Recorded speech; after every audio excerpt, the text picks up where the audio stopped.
Hello friends, কেমন আছো সবাই? আশা করছি সবাই ভালো আছো। তৃষান মামি ডেলি ব্লগে সবাইকে স্বাগত জানিয়ে আজকের ব্লগটা শুরু করছি। এখন বাজে দেখো ঘড়িতে তোমার দেখো রাত হচ্ছে 9:30 বাজে। এখন আমি যাব রান্নাঘরে। তো কেন যাচ্ছি এত রাতে রান্নাঘরে সেটাও তোমাদের বলবো। তো ভিডিওটা কন্টিনিউ আমার সঙ্গে দেখতে থাকো, তো সবটাই জানতে পারবে। আর সবাই সাথে থেকো শেষ পর্যন্ত, ঠিক আছে? চলো রান্নাঘরে যাই, দেখা যাক কী করবো। দেখো আমি রান্নাঘরে চলে এসেছি। তো কি করব রান্নাঘরে সেটাই তোমাদের বলতে চাই। তো কালকে আমাদের এখানে শীতলা পুজো, তার জন্য শীতল পান্তা হবে কালকে। ওই জন্য আজকে থেকে রেডি করে রাখতে হয়। সেটা হচ্ছে পান্তা ভাত, তারপর আলু সেদ্ধ, ডালের বড়া, আর যে যেরকম ভাজা খাই সেই ভাজাগুলো।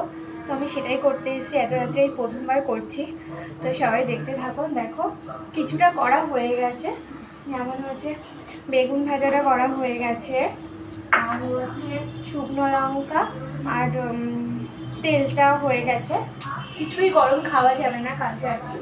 তারপর দেখো এই যে ডালের বড়া বানাবো, তার জন্য ডালটাকে বেটে সব কিছু দিয়ে রেখেছি, এবার শুধু ভাজবো। আর হচ্ছে চালটাও ভেজানো হয়ে গেছে। তো সবই মোটামুটি হয়ে গেছে, এবার আমি শুধু বড়াটা ভাজবো।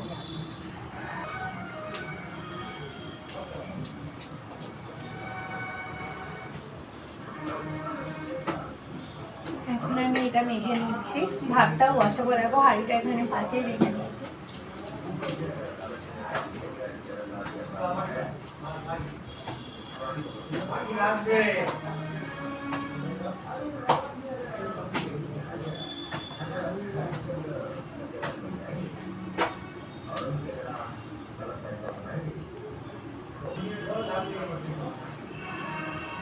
তেলটা গরম হয়ে গেছে, এবার বড়াগুলো দেবো। দেখো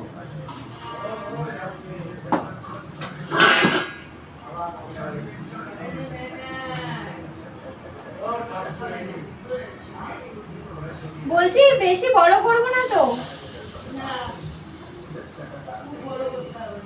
মিডিয়াম।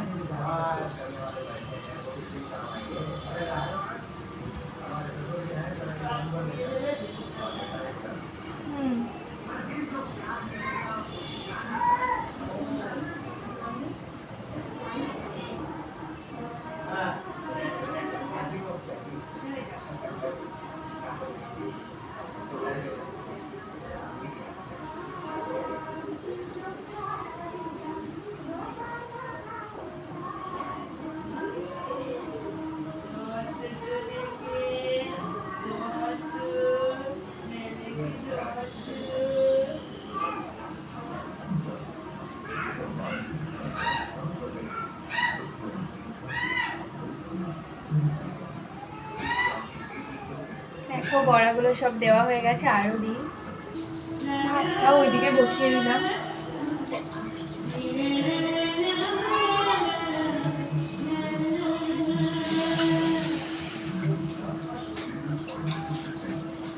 আলু সেদ্ধগুলো বাকি আছে, আলু সেদ্ধ করলে হয়ে যাবে আর কি।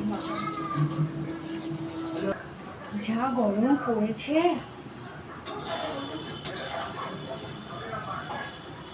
এই যে কার কার বাড়িতে শীতল পান্তা হয় অবশ্যই জানিও।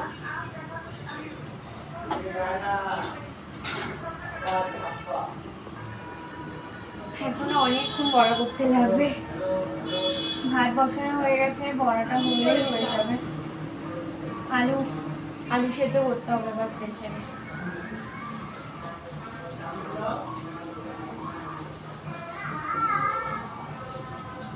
দেখি কতক্ষণ লাগে।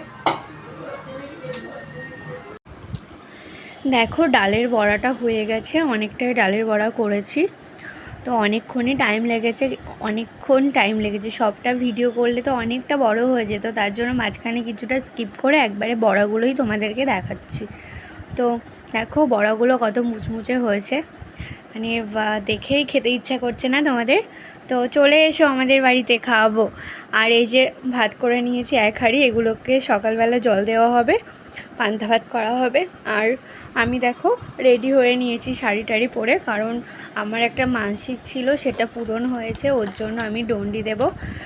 ওর জন্য একটা ছাপা শাড়ি পরে নিয়েছি, আর ব্লাউজটাও সব পরে টিপ সব পরে নিয়েছি। ছাপা শাড়ি পরলে না ভালো হয়, না হলে অন্য শাড়ি পরলে ঠিক ওঠা বসা কিছুই করা যায় না। আর ফার্স্ট টাইম ডন্ডি দেব, মানে জানি না কিছুই, জানি না, সবই মায়ের ইচ্ছাতে। তো দেখো আলতা পরে নিয়েছি। তো আমার নুপুরটা ছিঁড়ে গেছে, আর যেটা একটা নুপুর আছে সেটা আর বার করা হয়নি, পরাও হয়নি। তো কেমন লাগছে আলতা পরে আমাকে অবশ্যই জানিও। এই যে দেখো ডন্ডি দেওয়ার পরে এই যে মন্দিরে বসে অঞ্জলি দেওয়া হবে। তো আমি ওই গামছা পরে ওই ওর মধ্যে খুঁজে পাওয়া যাবে না আর কি। তো মা ভিডিওটা একটুখানি করেছে, তাই তোমাদেরকে দেখাতে পারলাম, না হলে আমি দেখাতেই পারতাম না। ওই যে মাকে দেখো কি সুন্দর দেখতে লাগছে, শীতলা মাকে, ওই খুবই সুন্দর লাগছে। আর ভালো করেই পুজো দিয়েছে, খুব ভালো করে মন ভরে মাকে ডেকেছি। দেখি মা কতটা সাড়া দেয়। তো সবাই কমেন্ট করে জানিও যে কে কে ডন্ডি দিয়েছো, কারা কারা শীতলা পুজো করো, কাদের শীতল পান্তা হয় বাড়িতে, আর কি কি করা হয় সবই আমাকে জানিও। আর আমার ভিডিও যারা নতুন দেখছো তারা অবশ্যই সাবস্ক্রাইব করে দিও, আর আমার পাশে থেকো। আর সবাই অনেক ভালো থেকো, সুখে থেকো। টাটা আজকের মতন।